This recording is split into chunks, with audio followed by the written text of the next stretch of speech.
really life is about two things, time or money. I know very few people who have both. And so if you want a lot of money, it's going to cost a lot of your time. And the opposite is as well, too. If you want more of your time, you probably won't have as much money. So I knew kind of that lesson right there.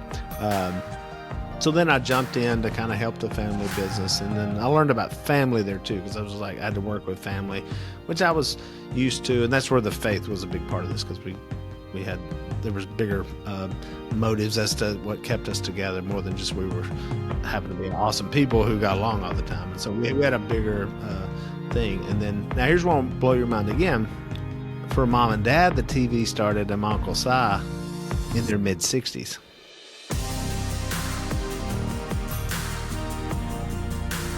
Willie, it's so good to finally meet you. Welcome to the podcast. It's good to be here, buddy. How are you? I'm doing really well today. How's your week been? Busy, man. I've been traveling. I hit about 3 states, I think. Just got back home and had my birthday yesterday. So happy birthday! Thank you. Speaking of getting home, I love the fact that you even said that, because I want to drill down on that, really just family dynamics and integrity and character and all that today. But before we get into the meat of the conversation today, where I'd love to start is that while it has been a handful of years since Duck Dynasty was on the air, I'd love to hear some of the backstory, to the extent you want to share, really about how it all came to be, from the family business with the duck calls, growing up in the South, in the woods, to really the network show on A&E. I think that'll set the platform for really a vibrant conversation today. Yeah, I think, we started 1972 is when Duck Commander, they say, started, which was the year I was born. And I think it's just when Dad kind of had the idea, and he kind of was tinkering around with the duck call, and that's what he wanted to do. And so we just came out with a movie called The Blind that came out in September, and it was kind of Mom and Dad's story of kind of coming into their faith, and so which was huge because it was the last ditch effort to save their marriage, because Dad had kicked us out, and we were.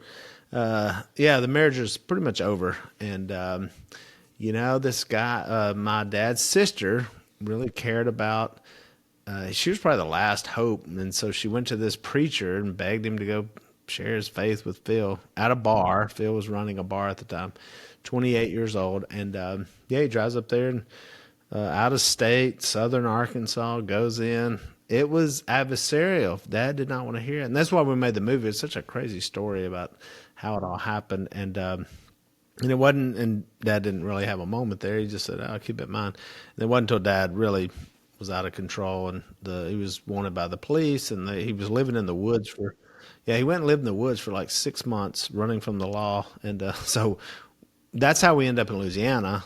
Mom brought us here, and I don't think she ever thought she'd see him again. And then he came back. He drug himself out of the swamp and came up and said, "Hey, I think I'm ready to change my life." And then really just did a complete life change. He just, everything stopped, and he found this newfound faith. And then, he started preaching to everybody at that point. So that's what I grew up mostly watching, was that. And so once they got back together, we lived in an apartment, which was crazy. It was 3 boys and Mom and Dad, and probably had a 2-bedroom apartment. And then they bought this little house, and it's the same house where Duck Dynasty was found, where Dad still lives. It was a little small. It was a fishing house. And so 2-bedroom little place. And so we moved down there. I still remember the first day we got out of the car and we all took off running. We thought we were in paradise, and right on the Washita River. And Dad was going to just fish. He said, I'm going to fish and hunt and, take care of the family and live a different life. He was a school teacher. He taught school for a few years when we got here. And but then he had this duck call, and he's like, we got this duck call. We're going to sell. He'd always used to say, we're going to sell $1 million worth one day, and which didn't make a lot of sense. We were like, how are we going to sell $1 million worth of duck calls? And but he just started selling them kind of around town. Then he started selling them. He'd say, I'm going on a loop, boys. And he would get in his truck, and he would just sell them to stores The first big break is when he got it into Walmart. So he was selling to Walmarts, like these little local Walmarts, like in this town, the next little town's over, all the way kind of Arkansas, Louisiana, Mississippi, and Texas. And well, he got in so many stores, he got in like 40 stores. And so somebody in Bentonville, like the buyer of the sporting goods department's like, who is this? What is this Duck Commander? And they're like, we have no idea. And so he picks up the phone. He calls my father and says, Mr. Robertson, I see you're selling your duck calls in my stores. And Phil said, yep. He goes, how exactly are you doing that? And Phil said, one at a time. And he said, well, why don't you come up here and meet with us and maybe we can help you out. Phil goes and meets with him in Bentonville, and next thing you know, they have put Duck Commander duck calls in like 2,500 stores. And that's when everything changed. It was like, okay, this is a real business. As a kid growing up, we were really poor, but it was like we were poor, but we didn't know we were poor. Like we were happy as we could be. And so, yeah, it was like we're down there. We got to fish all the time in a little bit tiny country school. And I didn't even, I mean, we pretty much ate what we caught, and hunted for. And so, yeah, we would eat up kind of by the season. So it'd be like ducks and deer in the winter. And then springtime would be fish a lot and crawfish. We'd eat that. And then, yeah, and then wait for squirrels and dove season. So we pretty much ate all the critters we got. And, yeah, and he just kept with the business and kept growing. And I did all the jobs. I was customer service. I took orders. I dipped duck calls. I would fold boxes. And yeah, we ran that. And I never dreamed I would work in the business. I was like, man, when I get 18, I'm out of here and I'm going to do something different. And then lo and behold, I came back. I went, really through my 20s, I went and ran I got married at 19, a local girl. And they were really good at business. So they were really powerhouse business people in the retail space, especially. And so, oddly enough, they had sold a chain of stores, big giant, like Costco's. They had sold theirs to Sam Walton. So he had actually bought 40 of their stores. In fact, the Sam's Club in our town was built by my wife's family. And so we got together, and then I went and ran their nonprofit, which was a church camp. I did that for like 10 years. And then I came back and I said, you know what, I think I can make a go at this family business. Because then I kind of saw it from afar and was like, I think there's something here. So I came back over, took the business over at 30, became the CEO, learned everything I could, grew the business really good. And then at 40, I get a random email from a producer in Los Angeles. Now we were doing outdoor television, so we were on the outdoor channel. And we'd done 3 seasons of that. And a producer in LA just emailed me. He didn't email me. He emailed the general information box at Duck Commander. Said, hey, I've seen your show on the outdoor channel. I think y'all have a big show. Left his phone number. I called him. We made a sizzle reel. He showed around. A&E picked up 2 episodes. They were pilots, and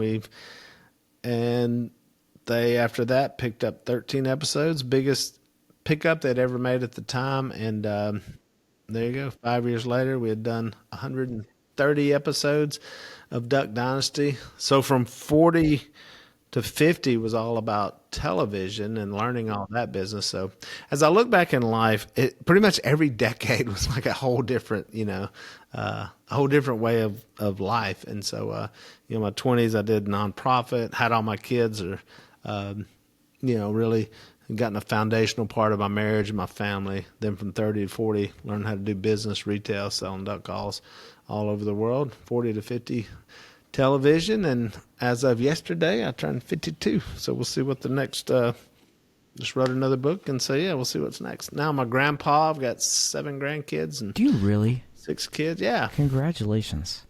Willie, you've given us so much already, and I want to double down just on a few things you said. I think where I want to start, though, is you were saying at 40 years old you got the call for TV. So this was just a family business. People joined with us today might be on the verge of hitting middle age or approaching middle age. Maybe they are in it already, and they're like, man, I feel like I'm behind in life. Feel like you blew it. You blew it. You didn't. You should have started earlier, right? Right. So, but you said that there were these, I don't know, these inflection points at various decades. oftentimes I've heard it said that we overestimate what we can do in a year, but underestimate what can happen in 10 years. You want to speak to those who are just maybe a little frustrated by their current stage of life, and what would be a teaching point, perhaps a teaching point for those who are saying, Willie, I'm tired. I've hit this curve. I don't know if I have anything left in the tank. What do you say to that? Because you did.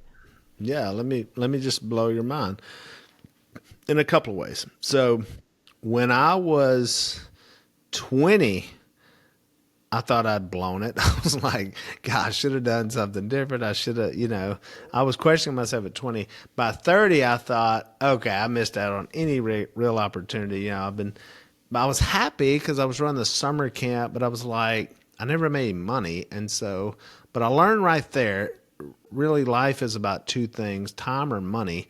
I know very few people who have both. And so if you want a lot of money, it's going to cost a lot of your time.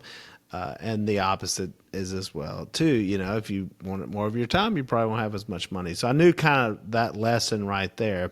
So then I jumped in to kind of help the family business. And then I learned about family there, too, because I was like, I had to work with family, which I was used to. And that's where the faith was a big part of this, because there was bigger motives as to what kept us together more than just we were happened to be awesome people who got along all the time. And so we had a bigger thing. And then now here's one will blow your mind again. For mom and dad, the TV started in my Uncle Si in their mid-60s. So they thought they've lived the whole life. They're pretty much retired. Let's see what happens next. And that started with them at that age. That's what blows my mind. Because I was 40. They were mid-60s. So can you imagine in your mid-60s, all of a sudden everyone in America knowing who you are, you've got this whole new career. Now you're talking about, Dad's he just came out with another book like a couple of weeks ago.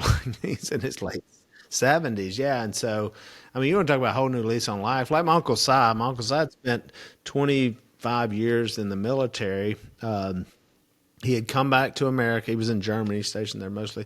Come back to America. He worked at like a golf course. He was like a greenskeeper. And then Dad hires this guy, his brother, and he's making reads in there. And his life is pretty, he's like, it's over. And then he becomes, one of the most popular people in America, which was amazing. So, and then he went on. Si's tried everything. He's tried to be a singer. So it's really inspirational. I see that going, wow, and you never know, what can happen. So this whole looking back and giving up. The other thing is like, it's kind of like, which you're in Detroit, so I don't know how much y'all make gumbo, but like we make it a lot. And I'm a pretty serious home cook. That's my next project. Seriously, I make a gumbo? killer jambalaya, but Okay. Gumbo fascinates me. So if you tell me know more. about cooking, so what I love about cooking, especially certain dishes, is like nothing will go to waste. And so if I'm starting with bacon, then I'm going to use the grease for this, and I'm going to cook this down, and this will be, and so it's not like I'm wasting anything. It's like everything will be used in this pot, and then by the end you're like, wow, everything. And you can see those, you can taste the notes of all that stuff in there, and that's what gives it this like. I'm from Louisiana, so I like really into flavor and cooking, and I realize this, as I go around, I give a lot of speeches now, and even in writing the books I've written and all that, so many little things that I thought at the time just seemed so insignificant, where I had looked at my life thinking, God, I just wasted. I haven't done all these things because I'm looking around perhaps at people who's making a little more money, and I'm like, wow, they look like they're on the right track. All these little things now I have called back to and have used those stories. I've used stories from fourth grade, from kindergarten. I was just the other day I was in, I think, Sioux Falls, and I told this story about when my first day of school, my first day of kindergarten, when I got off the school bus. Now, let this settle in. My first day of school, I got off a school bus. My mom did not take me to school the first time I ever went. And I get off the school bus by myself. I look, there was a tall man. He goes, "Hey, I'm the principal, Frank." And I said, "Hello, Mr. Frank. Which way is the kindergarten class?" And he pointed me the way to walk to the kindergarten class. And so the reason I tell that is I'm still using these little insignificant things that like now I can use them in whether it's stories or from a stage. I use stories in fourth grade, fifth grade for sure. Fifth grade was a big year. All the way through life, so many things that I thought where it may have just looked like were wasted are now super valuable. Especially the way we grew up, and sometimes you don't know that you can't recognize that, like it may seem insignificant, and so it wasn't until like even doing television, like I didn't have the vision to do TV at all, and which I think there's a big difference in people who really want to do TV versus people who kind of get called or pulled into doing TV. I think there's an authenticity there. So we weren't really looking to do TV. It was my wife who said, Willie, I think you and your family should do a TV show. And I'm like, it was reality TV, and it's kind of the newer thing. And I said, well, Corey, I don't know that, like, we're just normal people. And she went, Willie, y'all aren't normal. Like, y'all not. So I couldn't see it. I felt like we were perfectly normal, but she was like, no. uh, like I haven't seen a family, because she married into the family, and her family was again more business and neighborhood and all that stuff. She goes, man, yeah, the way y'all do stuff, the way y'all think is just like totally different, and so which is kind of what fascinated her. And and I think sometimes people will do anything to be on TV or even social media, even YouTube or whatever. When you'll do anything, then sometimes there's a lack of authenticity there because you're like, I don't care what it is, I just want to be famous. And we weren't necessarily looking for any of that. We did the TV show on the Outdoor Channel because I did it because I thought we would sell more duck calls. And then TV is like anything else, it's a skill, and just like speaking or whatever, you get better the more you do it. And we just kind of had the perfect mix of oddities to put together to make it, because nobody really thought it was going to be funny. Like even A&E. No, I don't know. Nobody saw this was like some family comedy shit. Like it was like, I mean, we got giant beards. We live on the swamp. I think it was like the thought was like it's like swamp people with beards. And I think there was probably some facial profiling going on from how we looked. But then when they met us, they're like, wait a minute, now, these guys are not, something's up here. And yeah, it was just I think they saw that early. I was like, this is some kind of family show, which I think if you just saw a photo of it, you wouldn't necessarily think family comedy, But we just had TV's funny, man. I think it's not that you're trying to be funny, but you can make it funny. I mean, we had Uncle Si, he's just hysterical. He's just a funny, oddest, weirdest dude ever. And I never knew he would resonate that as well as he did.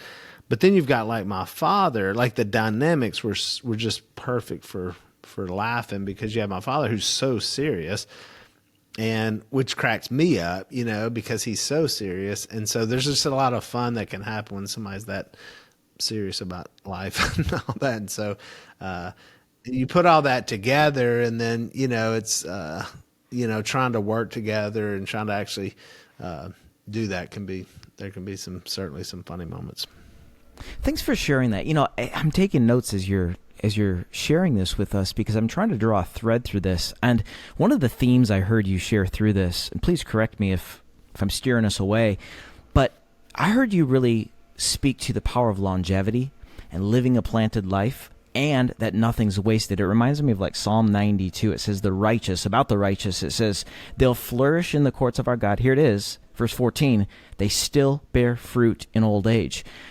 When we began our conversation, Willie, you were talking about adversity. You grew up watching adversity. Your folks almost got divorced. Your dad in jail and all that. And so here's the through line, folks. Like, lean into this. And Willie, I'd love for you to speak to this.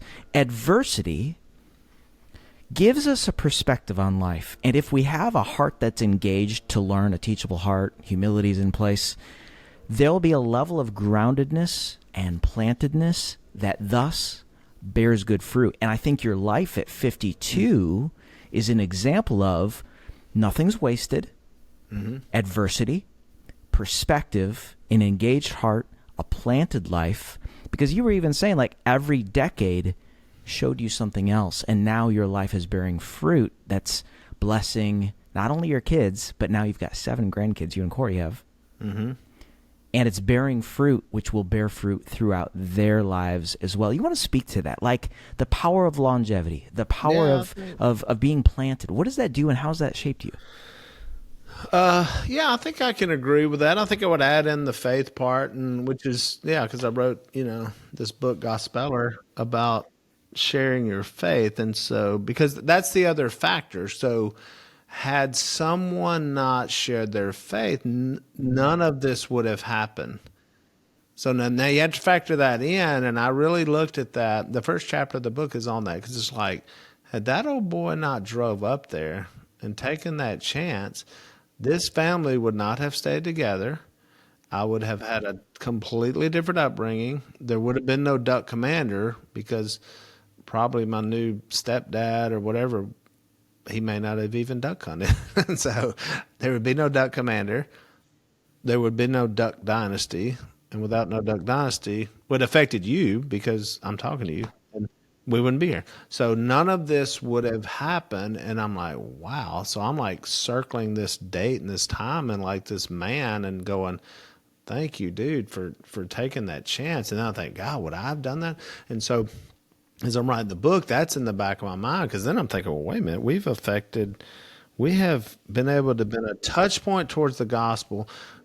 So let's take the TV show. So at the end of every episode, there was a prayer at the end of every episode. So that prayer is invited now. And I told you the funny part about the show. And some people are going to go, wait, no, we thought it was it wasn't, the 700 Club. It was, it was like, it was just it's a comedy, but it ends with the prayer. So that prayer is invited into people's homes. A lot of people that it went into their homes, they didn't know, they may not even pray. They're like, we don't. So boom, there's an exposure, which funny side note, Dad always wanted to preach. He was like, there needs to be more preaching on the show. I said, Dad, we're not preaching on the show. If people want to know more, they can come find it. And so then we've written books and we've sold millions and millions of books. And podcasts were huge. Dad and Sadie have a podcast. And so they've been huge. The movie's seen by millions of people. The Blind that came out last year, so that movie, now it's streaming. And I'm thinking these are hundreds of millions of people. I think 2013 was like 100 million, over 100 or 90 something million people. They said had watched the show. It was on this. It was number 2 actually behind the Bible series that Mark Burnett did, which was kind of cool. Those were the two top shows in 2013. So you think about all that happened. So I can bring that back. So I think the faith is a big part. Like when when you laid it out, I think it's longevity. But I would actually, in my mind somewhere, I'm thinking brevity too, because I'm thinking life is so short. So it's like we have, yeah, you've got to, I'm thinking like, my dad's older now, he's in his late 70s. I'm going, wow, I don't, we just don't have a lot of time here on this earth, and to sit around and waste where you think you waste and you're ineffective, no matter what. Now, here's the deal. You can take all the way. If you take away all the success, because I'm not one of these guys who says, well, Dad came to the Lord and then look at what we got, like we all got it good. Because that doesn't happen. That's not the deal. Like it's not that you're going to have all these, the people in the Bible like got their heads chopped off. So it's not, yeah, so it's like, well, why me and why not someone else? So, but now if you take away all that, if it just would have kept our family together, it would have been worth it. If mom and dad, their marriage survived, and then I got to be raised by my natural mom and dad, that would have been worth life. We were as happy as we could be. We grew up super poor, and I told you we didn't know we were poor because we were so happy. It was like we didn't even think about it. It wasn't like we were looking around going, now, we didn't have social media at the time, so we could only see who was in my school and perhaps the church, the little tiny church and all that. And so there wasn't a lot of this comparison, but it would have totally been worth it if it were that. And so, but there was more in store. And then, if we were here just living a life that was great and our families together. So that started a whole new kind of chain, of being married and staying married, to my spouse, and then you bring in the adversity, and that's really that's so important, because the adversity is what makes it, that's what makes it all meaningful, because without that, we wouldn't even appreciate it. Because I'm looking, going, what if that wouldn't happen? And so I'm seeing adversity, especially in my parents' past. I'm like, wow, they stuck through that. Because you think about my mom, because like the movie really feels like it's about dad, but it's really about mom. Like mom could have said, hey, I'm glad you changed, glad you got baptized. That's awesome, good for you. But you were so bad, I'm out of here. And she would have had every right. In fact, when I watched the movie, I was like, why did she stay? I'm like, this guy's horrible. And so we made it through that adversity, and it is, and there's still, and there was always there's always going to be the adversity, and so the adversity, it's either going to shut you down, neutralize you, destroy you, or it's going to make you where you're like, hey, we're going to push through, and you know, and so yeah, so I agree with yours, and I would add in that element, of the faith, and to see where that is, and then once you become more confident, you're like, oh man, now you just see things through a whole different light, and then it's just another thing that you're successful with as well. So like to me, the key was like in my 20s when I felt like I wasn't doing nothing. I was just working for a nonprofit, and I'm mowing grass, and I'm like, but man, I was making a big impact on people's kids, especially my own. And so I was home every day. I was, like, and for them, my kids have never told me like, Dad, when we were 4 years old, we didn't get to go to do all the, it's nothing they feel like they ever missed out on. It's they didn't even know what they could have, as opposed to what we had later in life. You see what I'm saying? Like, because those moments were so special in the times we spent. And I'm so glad that I was able to do that. And I wasn't just like MIA for my 20s, and did that. And I'm glad we got started early too, because now I get to be a younger grandparent. So which is awesome. So, I think sometimes we can go chase all these things, and but you really got to think about what's most important in life, and really writing this book. I mean, I if I went out on this and was like, I would feel so proud going, man, I'm so glad I captured that. I captured these stories. I captured what it was like to share with someone, to actually help change someone's life. And because the tagline is turning darkness into light, one conversation at a time. And it's in the spiritual context, but it can be in a lot of contexts. I think, and the whole like we need to have a conversation is so overused. I get that. Like, in fact, I make jokes about it. I tell my wife like we need to start a conversation. Like I'll be at a conference, like we just need to have a conversation. But I'm talking about a real sit down and talk with people who, who do have differences, and who, where you can turn that from darkness into light, even if that's on disagreeable, where you're just like, there's no way we could sit down and have a conversation. And we actually did that. We had a show on Facebook. There was actually it was a Facebook sponsored show, and that was going to be the point. We were going to have these people in our homes, and we did, man. We had people in our homes, and we talked about. We had a guy come in. He was a vegan, and you don't think about that. Like he was a vegan. We were coming. He was going to cook us a vegan meal, and then we were going to talk about his life and our life, but you don't think about it till you come in. I've got like all these animals hanging on the wall, and I'm like, oh no, like my buddy, everybody around here thinks it's cool until you bring in the vegan. I'm like, don't go in that room.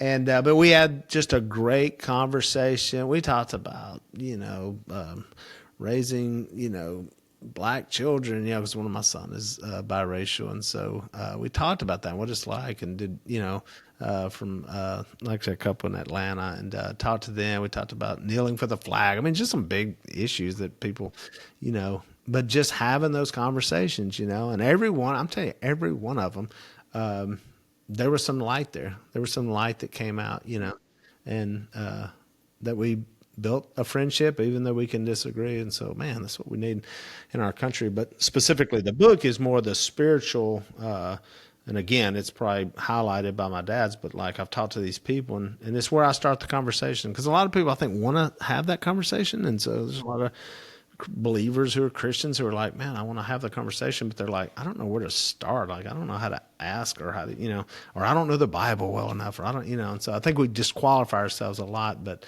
and so I try to just go through and say, hey, here's what I do. And I love it. I loved it when nobody knew who I was because it was awesome because I could get into a lot of conversations. And so it's a little bit harder when people know who you are. But, man, I go in there just trying to, you know, find out how I can get this across to them. Because if I really believe this and I really think it's true, then if I didn't talk about it, I would be such a phony, like, I mean, I would just, I would just be a phony by not talking about something that I really believed in. Kind of like, it'd be like me not mentioning my wife's name. Like somehow I'm ashamed of that. I would be like, no, like I talk to my wife, like I can't hardly help but reference her because we talk all the time. And so, if I failed to mention that or say I don't want to talk about that, then that would be kind of weird. So, my faith's the same way. But I think you've seen by what I said about our family, we believe we owe all of that to this thing called Christianity anyway, because we had nothing before it. So, and after it, it has been a whole lot better way of life. And again, not because we became wealthy or because we became famous, for sure, just because it kept us together and gave us a bigger mission in life and kind of saved our family. I want to get to that. That's really interesting. And thanks for sharing all that, Willie. I want to ask you, as just a man of God, though, like your foundation is the kingdom. What you've described and the seasons that you and Corey have walked through, your whole family really demands a level of agility. I'd love for you to speak to what it takes to develop agility in our lives so that, again, back to what we're talking about, bearing fruit, what does it take to walk through really seemingly disconnected seasons of life that carry weight of their own, with strength, with fruitfulness? Speak to how you developed agility through the decades so you can stand here today and have a story to share that points to the faithfulness of the Lord, but also, what you're seeing bear out in your life. Well, I think you've really got to live it. I mean, I think you've got to be authentic in it, and you've got to, put your money where your mouth is and say, this is what I believe. And then I think you've got to overcome, like we talked about, the adversity. I mean, that's I think agility is getting through adversity. That's probably where it comes from. Like, I guess if there was no adversity, why would you need to be agile in the first place? So, or expecting things to come, I'm saying, like, you've got to be what to maneuver around. And so experience is huge. And then successful experience is really huge. And so, that's the idea of sharing your faith, like in gospel. Like, if you're one that shares your faith, then the more experience you have, the better you become at it. So, and then you can make it look really easy when it's really not. And so, like, if you were to watch me, like, I like to cook, and so I could do this whole talk with you right now while I was cooking. Like, I could be cooking. Right? Oh yeah, and we could be talking. Now, as opposed to my wife, who cannot cook, she couldn't even train her eyes off of the stove because she's reading the directions and she's looking at this. And you can just tell, like, she's fighting the stove. So she couldn't have a conversation. Like, she would have to focus. She'd still probably ruin the meal even trying to focus, but she's just not good at it. So that experience and that successful experience, does it mean everything I've cooked has turned out great? No, it hasn't. But that's just more of the experience that I can, go on. But I know, like, I'm not gonna fight the fire. Like sometimes Cora, like, she'll be trying to cook like grilled cheese, and it's like smoking, right? And she's just like moving so fast, and I go over and I just stick my hand over by the stove and I just turn it down. I just turn it off, I'm like, your pan's hot, dude, you're good. Like, you don't have to fight that. You're creating this huge fire that you're fighting now. You can just turn it down. You can turn it off. You can cook it lower. You can cook it slower. And so she's like, and so you don't have to fight this as much. And so that's part of the experience that I'm like, this is what I've learned. And then, so the combinations of how you do it and with the temperature, normally a lot of times it's about slowing down and not just trying to go so fast and get that through there, and how you plan and prepare. And so I think I think that's really when I think about agility and being able to do that. It's a lot of it's from experience. I think there's a base of faith that you have in, I guess, in something. I mean, even if it's not God, it's something that something you need to believe in.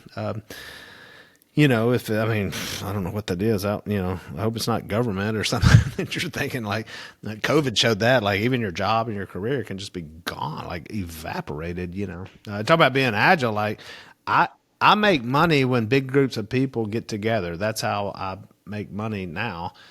Mostly by going to different places. That's over. That was like completely over. So it's like, man, and there were so many industries and things that got so hurt. Now, I think a lot of people are like, what do I do? Who am I? Because then you start realizing I've done built all this on something really that ain't lasting. And people got screwed up. I still don't think we've seen, we still haven't seen what's going to come out of that, just as far as, Give me your gut. Middle East. What are you feeling, Willie? I mean, just I think no a lot filter. of what we're seeing now is, a lot of the chaos that we're seeing. But man, I think there's just going to be a deep, brokenness and damage that happened, especially from some of those kids that were in school. And like, I don't know, I just don't. It's just, I think I think it was really bad, and I'm not putting blame on anyone. It's. Man, I gave a lot of grace when that happened because nobody really knew what to do. You know what I'm saying? I think we were, I kept waiting for people to talk, and a lot of people didn't talk because they didn't know. They're like, which side of this, especially the politicians, they're like, which side of this are we supposed to be on? So hopefully we've learned a lot, but I don't know. It's weird how we don't. But yeah, I think we got to go back to our foundations in faith and something that's there of what we can believe, and we're only here. I think in some cases, you have to be agile because you're not here long, and so you can waste a lot of time. And then just about the time you figure this out, and then it's like, then you're getting older and then life's going to end. And so, but you're also trying to pass stuff down. So it's not just like you're trying to do it, but then you can't focus in too much on yourself or you'll become selfish. So you're teaching your kids and your grandkids, which are also teaching others, hopefully, in this as well. So, which to me creates a lot of agility because you've got to be like, you're not just, if it was all just about me, it'd be a whole lot easier. I could just say, hey, I'm good. And I see people in life like that. They're like, hey, I got everything. I'm self-made. I got money. I got this. I got that. And so, yeah, but what are you giving back and what else are you helping others? And so the book is to help others. The book, I know what I know, and I've got stories, but like, man, if I can help change someone's life, if I was thinking about if I can create someone's whole future, help. I'm not the reason for the book. That's the Lord. But like, if I can help in that to where somebody can have the same type of story I'm telling because somebody shared with their dad or their mom or them, and they're like, man, that changed my whole life, because at least I had a better chance, than maybe where we were heading. And if it can come out of that, then it'll be so worth it. I mean, that would be such a great thing. And if it can get someone to overcome the fact that they're saying, I can't talk about it because I don't know how to do it, or I don't know. It would be like me hearing, I can't eat because I can't figure out how to cook this. And I'd be like, well, let's just go in there, And I think the Bible sometimes is kind of like a cookbook. It's like you give it to somebody going, it's all in there, figure it out. Then you start opening going, I don't know how to do this. But if we opened a cookbook and we started cooking together and I was showing you stuff, you'd be like, because now I can fill in the gaps. Because now I can like be the personification of the knowledge with the action where you take. And then we can go through that, and you would learn probably a whole lot better that way. Which is like, I guess, like YouTube, right? Like people can see people doing things. It's like I find myself all the time going, I can watch that dude do it, and okay, you help me how to clean my thing out, whatever. I fix my car, whatever that is. So that's kind of the good and the bad of it. So this is interesting.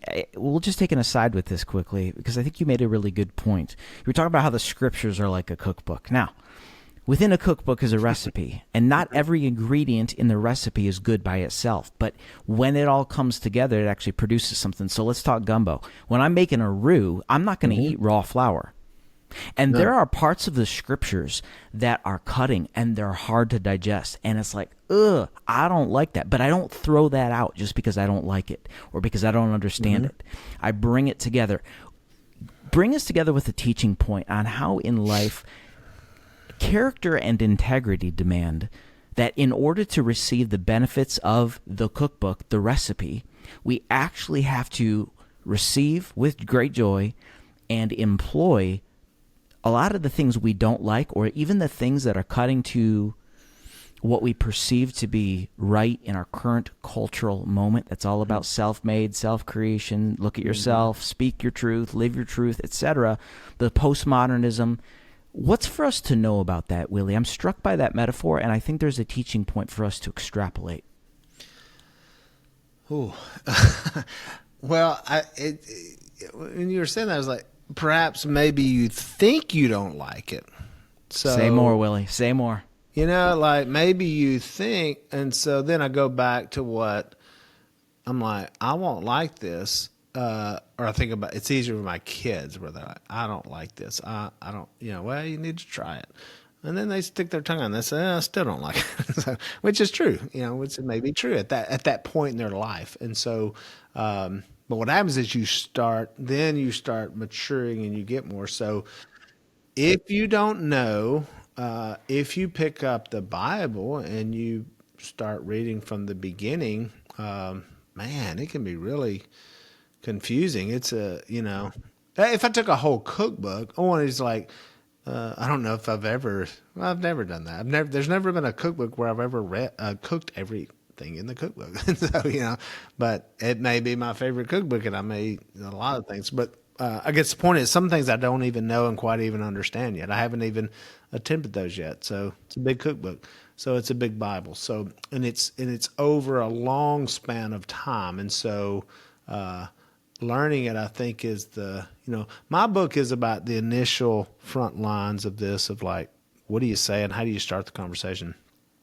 But what happens is once you become a believer, then it's like you got the rest of your life, to learn. Now, hopefully that would be to help you talk to other people and understand.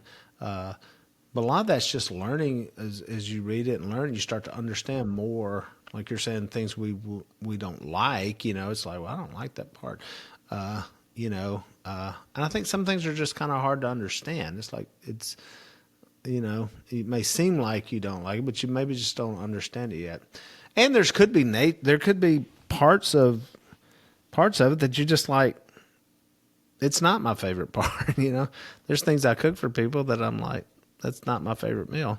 But it could be to someone else. And so, because remember, we're all different people, so we all have different, so as we read the Bible. And then other people can be more skilled at other parts of the Bible. Like my brothers are like I was talking to my brother, one of them today, and he was like, he's doing this study on like Hebrews. And like, Hebrews is not my favorite chapter in the New Testament. I like Hebrews, but it's not my favorite. My favorite is the book of Acts. It's like actions, they're out sharing their faith. And so I love that. And so I read it over and over and over and study. And then what happens is so other people learn more, and so you can learn more from that aspect from them. We do it with cooking. My family does that. So like one of my brothers cooks pies, and so he's the pie guy. My nephew is the smoker dude, so he smokes the meat. So I don't hardly ever smoke meat because I just call him. You smoke the meat. And we all live like in a little compound together. So when these meals come together, it's like, Willie cooks this, you cook that. That's your specialty, and so we come together.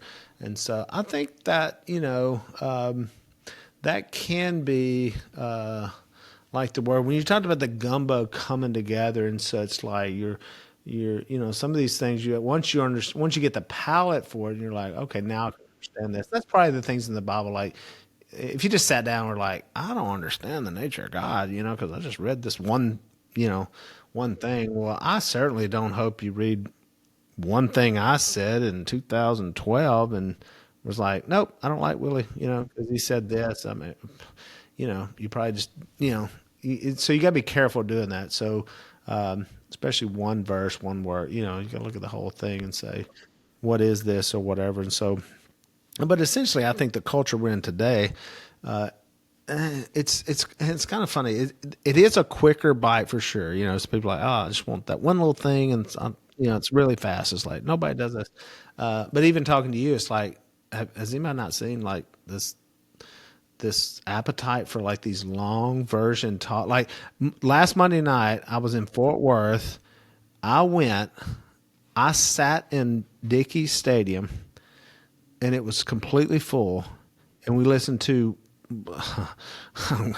1 hour and probably 30 minutes solid of Jordan Peterson giving a speech. And I started thinking, who is selling out arenas for a speech that's not religious? I mean, even though kind of it was, what's his thing? We who wrestle with God.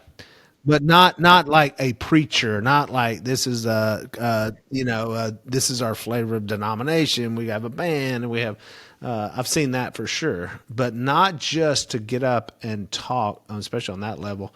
And I was like, wow, this is incredible. So I'm not sure that we just dislike. We need everything in a really quick bite. Perhaps certain people do. Maybe it's like that's the appetite that maybe that's the kids where it's like that's your little kid saying I don't like gumbo, and they may not, but when you mature, you will like this more. And so I was like, no, I'm listening to stuff. I'm listening to long version of stuff. I want to hear ideas. I want to hear some help. I want to hear something that I want to learn from and that can help me. And so, which again is why I wrote the book, because I was like, I had so many people. Well, because where it started was during COVID. I was teaching a class, and so I'd have these people come in and say, "Man, I don't know how to do this," And so I would go through, and we would start walking through it, and then I would have them do it, and then I would have them, and they'd be reading their Bible scriptures. And then I would take the Bible away from them, and I'd say, "Okay, now tell me." And they would look down. They were like, "Well, now I don't have a Bible." I was like, "Well, just tell me what you would say. Tell me what Tell me how it would pour out of you to try to help someone else." And so it may be a good idea. You make it memorize. You make it memorize that thing you were saying. Maybe you just memorize it. And so, like, get it in your brain to where it just lives there. So it's like kind of like the Book of Eli. Did you ever see that movie where like? Oh my gosh, Denzel's awesome? My favorite. Yeah, yeah, where he sits down and it's like, let's go, and the book is empty, and so he just starts telling. And so because I've been in a lot of situations like that. I've been sitting in a truck with a guy on a trip, and we start talking, and I don't have time to go like, and so I've got to try to explain this to him to try to help him in this way. And so that's why I like to read the word. And I like to know for myself. Like I don't want to go. I don't like going and asking for things. I don't like saying, I don't understand this. Can you tell me what to say? I like doing it myself. And so, you probably picked up, I like to cook. I like to fish. I like to go get my own food. So I like this, especially in a chaotic world. I like having those skills so that, cause when the ice storm hit, I learned something about my little town in Louisiana. When the ice storm hit in Dallas a couple of years ago, we didn't have any food. Like we didn't have any produce. I was like, huh. So what happened over in Dallas affected what happens in Monroe, Louisiana, because it was crazy. Like there was no produce. There was no grocery shops coming in. So, and we don't have a plan. Like y'all know how to deal with ice. Our plan in Louisiana with ice is wait for the sun to come back out and melt it. Like that's the only plan we have. We don't know how to get rid of it. We don't have any salt. Like the infrastructure's not there. Yeah. Nobody ever figured that out. And right. So yeah, I learned that. And I was like, wow. And so I liked having the skills that I have to where I can do that. So I can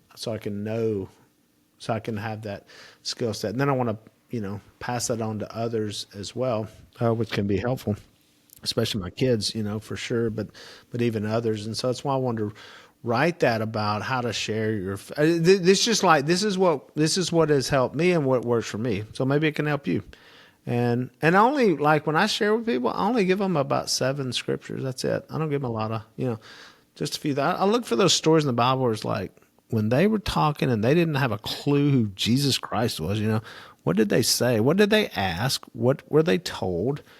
And then also, I really clued in on when Jesus came back from the dead. What did he tell people to do? And so, like, what did he say do? Like, he's done it and he's leaving. He's like, what are we supposed to do?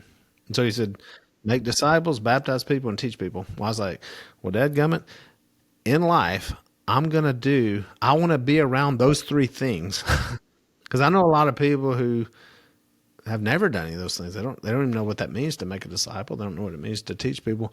I know what it means. I know in the really a simple version is you're going to have to open your mouth and probably have a conversation with someone. Like, you're not going to pull those off without. And so that's why I said, let's learn how to have good conversations. Let's learn how to ask good questions, and know exactly what you're talking about, so that you can at least have a knowledge base of that. So this is really interesting, and I'm curious. I want to switch gears just a little bit. So we've been talking about, really in the last few minutes, the value of slow cooking. There's the metaphor, diligence. We've been talking about long form. People are attracted to long form content. What in your mind, Willie, what does that say about our cultural lean toward everything is self-made, self-creation, self-help, self-healing? And how do you right now, as a person who has influence, help steer the ship back toward a direction that is actually stable and has longevity? It's a big deal. Well, on the first point, I would say, because you were saying how people like long form, but I thought we didn't. I thought we liked short. I thought we liked quick. I think quick. We have the attention span of 2 seconds. So that's what we're here. So that's the question is, which is it? And then what I think is, what it tells me is, we go one way, and then the pendulum swings back the other way. We think we want one thing, and then we go back to something else. And then we're like, you probably see it in politics, right? Like, we like this, and then, we don't want that, or we even want it diverse, right? Like, we want this branch to be this flavor, and then, but now we want this one to be different so that they can, because we don't want them all the same, because everybody kind of gets scared of that. So, and so I think we go around. Now, when you were saying self, which all those started with self, and I wish I could. That's the, like, you just got to decide as a person: do you want to be about yourself, or do you want to be about somebody else? So I guess the greatest commandment Jesus gave was love God. Love your neighbor. Neither one of those are yourself. So that's the thing. It's, do you want to, is it about you, or is it about other people? And so I think that's the war that we have. And we just have to be careful. We have to be really careful when we get really selfish, and it's all about us.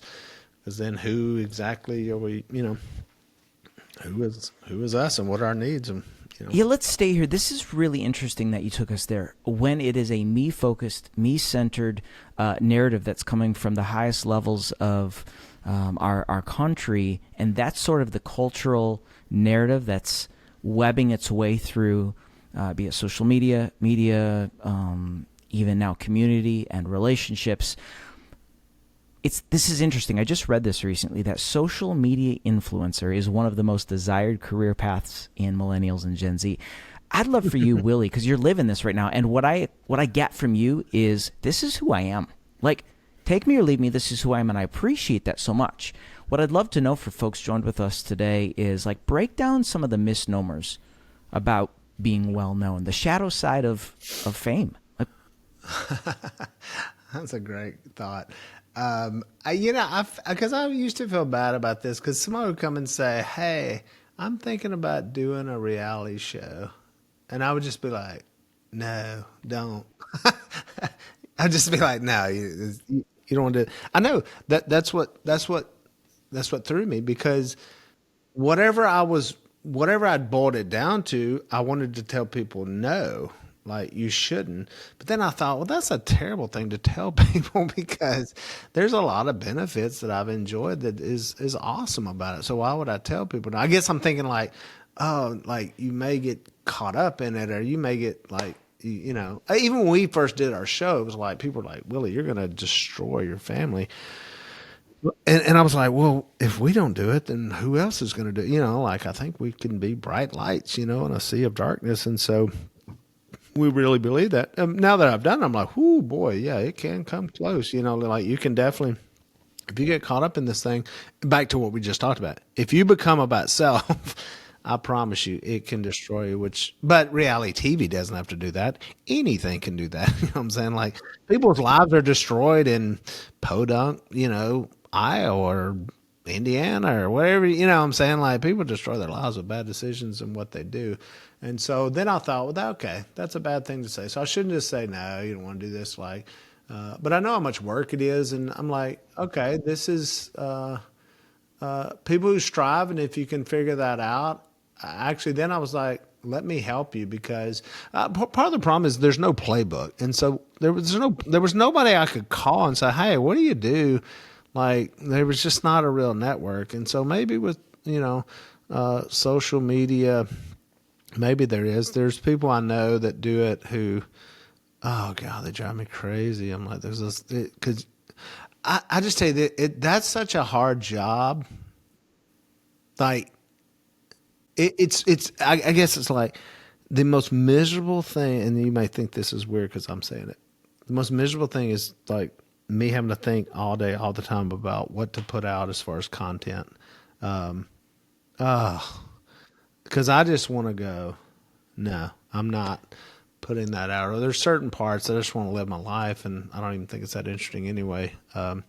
But that's a tough job. And then once you get known, and I didn't even realize I'm not on social media, so I don't read anything, or like I'm just not on it. And I might have accounts and we put stuff up, but it's not like me scrolling and doing that. But yeah, that's a tough, man. Those people that do that stuff, it's so consuming. And the problem is you got to be careful because you will get really the nature of that is kind of self, right? It's like, look what I'm Back to doing. self. Here we are. Yeah, look what I'm doing. Look at what this is, and look at what or whatever. And so that's interesting that a lot of people. But the question is, what is it? What do you want out of it? Is it money, or is it fame, or is it both? What Bill Murray say? Why don't you try the money first? See if that solves it. See if that solves your need. You may not want the fame. The fame's a little bit that can get a little bit wacky. For sure. But yeah, I guess I can see that because people are watching that so much. But the question is, will we turn away from that too? I told you this thing is like a pendulum, it swings. Will people get away from that? Will everything get so phony that people push away?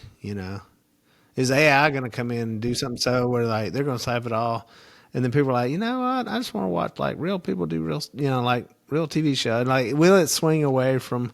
Will it be like people have enough of it and just be like, I can't watch another person doing this, whatever it is that they do. But I don't have a good reference because I'm not, like I said, I'm not just on there watching. I like listening to, I like podcasts, and I like, but just, I don't know. But I mean, I'm an old guy. Like I'm a dinosaur, so I don't. You're 52. You got years and years and years. This is not years and years of being on watching people on YouTube and doing stuff. But I get it. Like I get like the stuff that I put out. I get why people, they want to learn. They're using their time, but hopefully a little more valuable. But I don't know. But you can learn, So, hey man, I'm all for it. If people want to do that and you can figure out a way to make money. I mean, my kids do it as well. I'm like, great, that's super. Don't get caught up in yourself. But I would tell that to anybody doing television as well, or movies, or actors, or working at the paper mill. Like whatever it is, whatever it is you do, don't just try not to get caught up in yourself. In other words, don't find your identity No. in the output. Find your identity in a solid foundation. This is what That's we've been it. kind of talking That's about it. today. Is finding your That's it. true identity in a solid foundation that is not of yourself. We all have this draw and desire to be part of something that's bigger than ourselves, and yet we are called to be a part of a kingdom reality that invites us into it. Willie, I want to be respectful of your time. This has been such a fun conversation today, but for the folks that are just really leaning into this conversation with you and me today, as I said, this is a mental health, emotional health, spiritual growth podcast. I'd love to know, throughout the course of 11 seasons on the show, in a way, like, you and Corey are raising your kids in front of a camera. Yeah. Your family is developing. Like, how did you protect the integrity of your mental and emotional health with a camera watching you nearly every day? Like, raising your kids in private, but your lives are very public. Break that down for me. Well, we probably did good things and failed at others, like, there's no way I'm going to say, like, oh, I did everything right and here's how I did it. Like, I mean, there were times I was lost and, I was just got caught up and lost and was like, what am I doing? And so, I do think there's something odd of God's protection, and where he does seem to, like, give you a little sense of protection, where it's like, like, I've got you here for a purpose and I need you to do some other things. And so I am going to kind of protect you. And so, but, I think if you're just genuine, like, authentic people, I try to just be, we wrote a book called Strong and Kind, like, for raising kids, and Corey wrote most of it. I did some, but that's what we want our kids to be, like, strong, like, kind, but also strong. Like, I don't want to be, like, getting pushed over and just not, because this world is mean. Like, it's mean. So, I thought, the other day somebody said from production, and it's been years since we've done production with Duck Dynasty, and someone from the crew was saying, man, there's a lot of people, like, you reinvigorated their faith and they'd never, but just being around y'all, that was a good testimony. I thought, wow, okay, just from seeing us live, just from, behind the camera, behind the scenes, like, when you're sick of this, when you're tired, when you're all that. And so just a testament knowing that people are like, wow, that gives us some hope. And these are kids from, like, LA and all over the world that, probably don't see that, probably especially with reality TV. But I thought that was it was good to hear, that. And then I think my kids, I mean, we're all here. I mean, they all live, most of them. Like, I got one working out of state, one's in college, but then I've got the other four. I can hit their houses right now with a set of golf clubs. So, like, that's how close. And I think that's a testament, right? Like, they chose to come live. Now, it's not like our town of West Monroe's, like, got everything going, but, like, they chose to be here, raise their children here, and be close. And so we have, actually, I've been seeing them walking back and forth on the little sidewalk. And so doesn't say that I didn't. We have a little tennis court. We have a little golf court. We have some little things we have a pond, that we can fish out of. So, yeah, we put some stuff in to make it cool, But that's not, again, what do I identify with? Is it that, I got a cool piece of property? No, because you can find way better pieces of property all over the world. But we have something here, we have something here deeper and more meaningful that they chose to be around. So I'd say that's what it is. But nah, did I do all the right things and say all the right things? Nah, probably not. Definitely screwed up. And so, and I share some of that in the book, just about how, I just got kind of lost, just kind of, I call it broke propeller. Like, my propeller got obliterated there, and it was like, you're kind of just floating around. You're just like, trying to choose, who you are and what you are and all that. And so, and thankfully, you find your way back to that light, attracted to that light. Willie, thank you so much. Listen, I know you have this new book out now. We're going to put a link in the show notes at wintoday.tv. Folks, head there. As soon as I'm done with Willie, get a copy of Willie's brand new book. But Willie, here's the last question I'll ask you today. Why this book now? I think it's shaped by this question. In other words, what do you wish people would look you in the eye and ask you more specifically? Like, a question that you wish people would ask, and how are you delivering that in this message for this season, in this moment in time? Well, I think we're at a real crossroads, and God, I hate even saying it because I feel like everybody's like, these are the ends of times, it's like, but I don't know, dadgum, it's just like something weird's going on. it just doesn't seem the same. Like, and so there's so much. It's like people have really chosen sides. I've seen people make decisions like in the media and stuff where like you'll lose money. Like I thought money would carry the day on everything, but like I'm watching people do things. It's like you don't care. Like you're just gonna lose your money, or your whole business could go belly up, or you're losing, giant swaths of people for which used to never happen, right? And so I'm seeing that happen. I'm like, wow, that is so strange that, that it's becoming like this. So, so I do believe in that.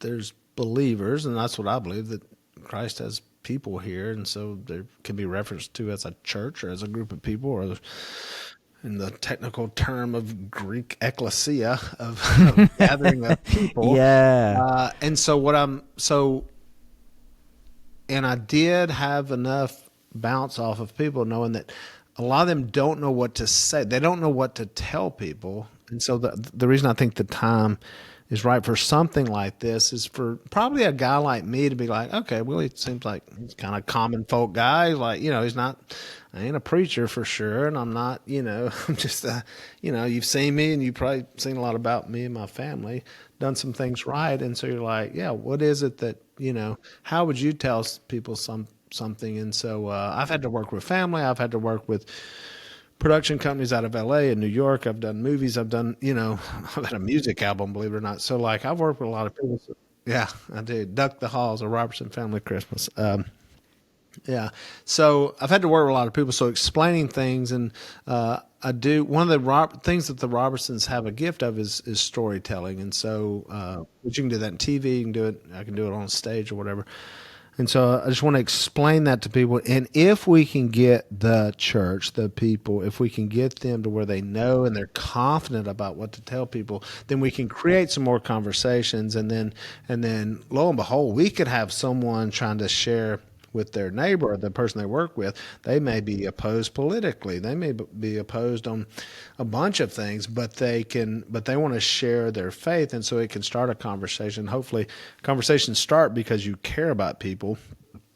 That's the thing I think we're missing more than anything. We don't care about people anymore. We just don't care. We're like, and I think social media, that's what it is. We're seeing so much of people and the inner lives and the inner things of what they say. And then we just deduct that I can't stand that person. I don't even want to be around that person. I don't, and so, and there's just this real lack of caring. I think y'all probably seen it. And I say y'all, like if you live in a big urban area, like someone's dead on the street and just people keep walking, stepping over them, like I couldn't imagine that happening in West Monroe. Like somebody's dead and we're just like, screw it, just keep driving by, whatever. And so, but you start seeing that lack of caring for humanity. And so I think you've got to care about people to even have a conversation. You've got to get outside of yourself to even, you're like, I've got my own problems, but I do, but I still want to help other people and where they're at. And so I can pick them up and I can help tote them along as well. And then we're just seeing, like for right now, we're seeing like, we don't know the answers, like the stuff in Israel and this Gaza thing, all this stuff's like, what are the answers? And then we're like, wait a minute, some of that tied to the Bible? Like, maybe it is. So you should learn about that. And so, and we're seeing that every day. And so we see it in the media, we see it play out. And so we've got all like posted up against each other for sure. Like, especially in this year, like we're like, everybody's like rallied up, behind their deal. And if you think the Savior is the next guy running for president, then I feel sorry for you because he's going to let you down. Whichever one it is probably going to let you down. My Savior is not that, it's beyond that. And maybe if we can change the hearts and minds of people, we can perhaps change our leadership as well with all kind of people politically. So, yeah, that's why I think it's now. That's the period on the sentence right there. Willie, I love your heart. Thank you. You've given us really a gift today in just practical wisdom, and I'm thankful for it. Anything else today? I think that's it, man. It's great talking to you. Yeah, enjoyed the the discussion. So yeah, Thank you made you. me think as well. I have to be I'm so glad. clear Yeah, on my thoughts. this was a great conversation, and again, folks, stay with me. Willie's new book is in the show notes at wintoday.tv. Go there now. But Willie, I'm thankful for you. Anywhere you'd like people to go to track with you these days? I know you said you're not active on social, but you have social. We'll put links to that in the show notes. But like, how do you want people to? Right, on. Quit saying that. No, it's good. How do you want people to stay? Nah, I think get the book. I think we have a WillieRobertson.com now. So, yeah, so I've got some stuff out, and yeah, we'll put more stuff out. And so, but you can find it. I'm sure you can. Hey, I'll leave you with this, and this might add value to folks too. We were talking when we started today about, flourishing in the decades. I'm reading a book right now, Willie, by a guy called Arthur C. Brooks. Writes for The Atlantic, Harvard professor. The book's called From Strength to Strength. He's a devout Catholic guy, but he pulled the title from Psalm 84, where it's talking about we'll go from strength to strength. He's talking about flourishing in the second half of life and how we go from the fire and the drive and the innovation of 20s and 30s to what he calls now moving into crystallized intelligence, where we move from knowledge to wisdom. And I see you exemplifying that. I'm really thankful for it. You really modeled that well, and it's really inspirational to That's me. awesome. Yeah, So I'll check that book out. yeah, From Strength to Strength. From Strength to Strength. Yeah, remember that, Jeffrey. It's really good. I heard somebody say that God, where was that? I heard somebody say that you're kind of at your happiest or potential happiest around my age, and so it's like because you've gotten past the like all these things. You're hopefully you have a little security, but then you've also got it's interesting if you make it to that place where you can finally be like, okay, but that's interesting, because I'm certainly filled a good spot, and then you start thinking like, oh man, there's more to do, there's more to get done and get after it and get out there. So well, and that's the promise of what we talked about earlier, Psalm 92. You're going to flourish. You're planted. You and Corey are planted upon a rock whose name is Christ Jesus, right. And the promise of the scriptures is that you're going to flourish through old age. So, man, thank you for today. Really, this has been awesome. just a real treat, and I've loved getting to know you and then hearing some of the backstory, and you've given us a real gift of your wisdom today. So I thank you, Willie. Thank you, buddy. Appreciate it, man. Great talking to you.